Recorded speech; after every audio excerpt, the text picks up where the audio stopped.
Hey everybody, I I might be a little confusing because I've tried this multiple times due to tech problems. We're gonna see how this one goes. I have a lot of confidence. I think it's gonna be great. Here we go. We're leaving it on full screen because the viewing my entire screen because otherwise things get a little bit crazy. All right, here's all the words: amphibious, rancid, emaciated, sympathy, coy, plaudit, chasm, misogyny, laudable, id, ego, and superego. Now, three of these words are so closely linked to one another that they kind of can't be viewed separate of one another. So that'll be kind of helpful for your memory of this week's words. Now, first we have amphibious. Amphibious is relating to, living in, or suited for both land and water, something that's equally comfortable in land and water. Now, this here is an amphibious vehicle. It's a tank, basically, but if it encounters body of water, it'll be just fine. It can roll up to a lake. They hit a button to change up kind of the gears a little bit. It will float. It'll go along the water. Everything will be totally fine, right? It can propel itself, which is pretty cool. Now here's rancid. Rancid is an adjective. It relates to foods that have gone bad, but not just bad. Like this picture is of moldy bread, which technically wouldn't be rancid. Rancid has to do with things that have a lot of fat or oil in them. Think about milk. Think about butter. When butter goes bad, it's a very particular kind of style of badness. To be rancid is really, oh god, it's a sharpness in how it's gross and how it's gone bad, and it might look fine. That's the thing with rancidity. I think that's the noun form. It will look okay. It will not taste or smell okay. Sometimes we use the word rancid more metaphorically. This is rancid. This whole situation is rancid. Might look good from the outside, but is deeply rotten and bad for real. Now, emaciated. Oh, God, this is a sad picture. It's to be abnormally thin or weak, particularly because of illness or a lack of food. Now, someone might, they've starved in some fashion. Again, it can be from illness or it can be because they weren't given enough food. It often implies a level of abuse, right? Someone has done something terrible to them. They have hurt them in some way, like this poor dog here. If someone looks emaciated, you're saying they look especially thin, but you're using the word kind of inaccurately in that it does have to imply that something has gone horribly wrong. They're not just a really thin person. Now, sympathy is a noun. As an adjective to label a feeling, you'd say you're sympathetic. It's feelings of pity or sorrow for someone else's misfortune. If you have sympathy for someone, you feel bad that they're having a hard time. I have sympathy for your situation. I understand where you're coming from. I get you, and I feel bad for it. Empathy is a similar word. Empathy, though, is that you have a deep understanding of what they're going through. Maybe you've gone through something similar. I have empathy. I can feel with you, right? Sympathy is more an intellectual exercise. Empathy is a more emotional exercise. That's one way to distinguish them. They're pretty close, so they can be kind of tough, but that's a good way to think about it. Now, coy. Coy is an adjective. It's almost always used for women. It has a femininity to it to be coy. It's to make a pretense, to kind of play, to pretend. You're a little bit shy. You're a little bit modest. Well, it's meant to be alluring. It's meant to be flirtatious, kind of attractive, right? To play coy is you pretend maybe you're a little, I don't know if I want to talk about it. It's funny, in our more enlightened times, I mean that sincerely. The idea of playing coy, the idea of a feminized reluctance meant to seem attractive feels kind of grotesque, to be totally honest. I'm not sure it's a word that you're going to find used much in modern contexts. It is one that you will see referenced in films, in I should say older books published before, this year, where someone might say, hey, don't play coy. Like, don't pretend you're not interested in this conversation. Like, come on, come invest with me. As a mode of flirtation, I think maybe it has come and gone.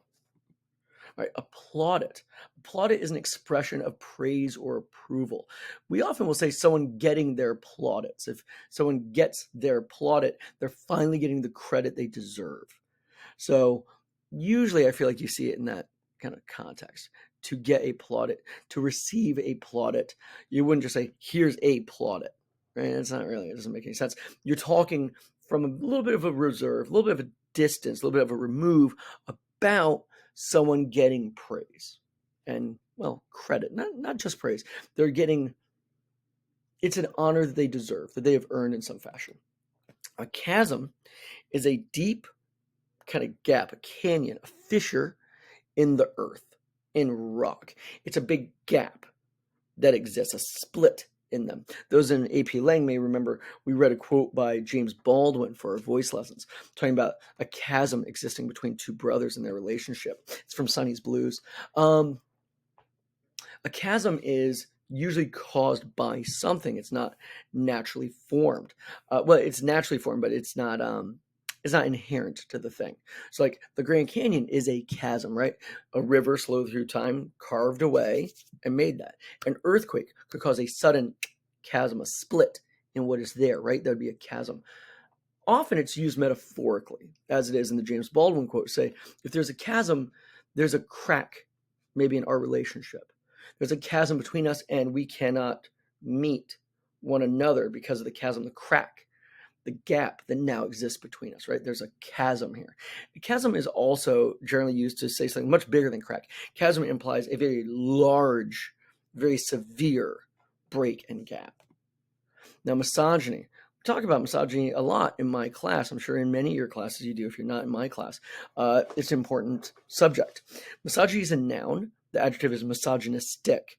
It's the dislike of or the contempt for or an ingrained prejudice against women. And it is all over our culture. It has been always, basically. And it continues to be. We think we're making progress and then terrible things happen again.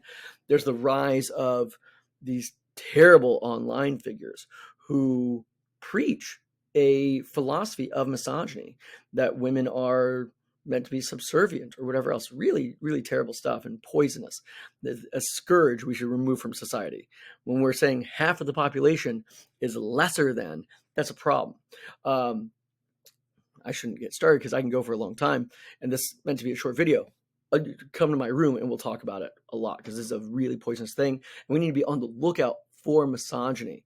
The dislike, contempt for, ingrained prejudice against women is a thing we all need to work toward eradicating because it's a major problem in society. Laudable. Laudable is an adjective. It's kind of related to the plaudit thing.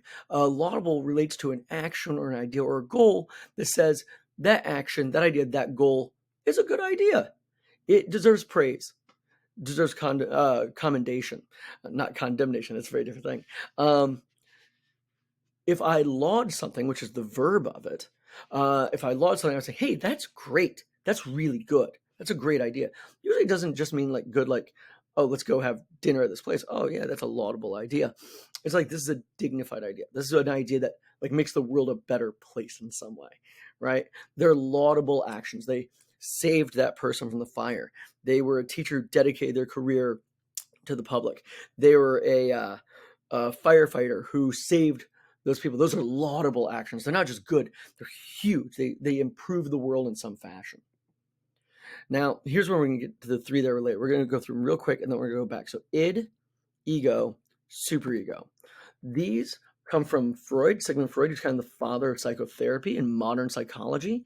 A lot of his ideas have kind of gone away in psychology circles, but in kind of pop culture and discussions of the mind, psychology, they have a real lasting impact. So the id, ego, and superego are the three parts of our psychology, according to Freud, right? We're going to give a real kind of basic overview of the stuff. The id is the most primitive part of your mind, all right? It's where instinct lives. It's fighting, it's eating, it's sex. It's all the like, must protect, must procreate, must eat. It's all the caveman stuff. When you want to fight, that's your id.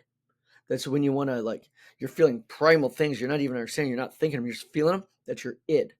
Now, the next level is the ego.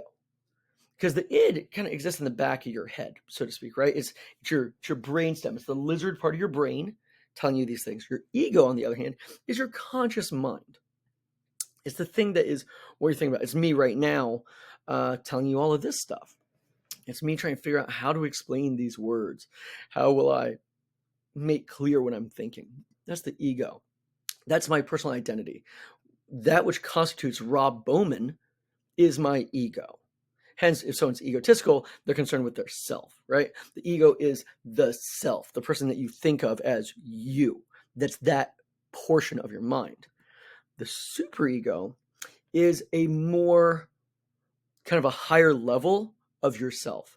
It's a thing that has been built up by society, by your education, all the rest. Think of it as your conscience. It's a thing that's telling you the right and wrong thing to do, right? It guides you from things you've learned and things in the past and societal standards and all the rest to know what's the right and the wrong thing to do. Now, according to Freud, the superego and the id, the back of my head, my id, my superego, they're in constant battle over my ego.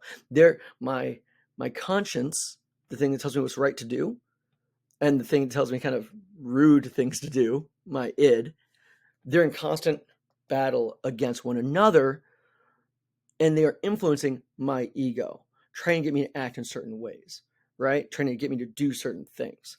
So there's a kind of an interesting thing there of what we're aware of, how we act, how these things motivate our actions.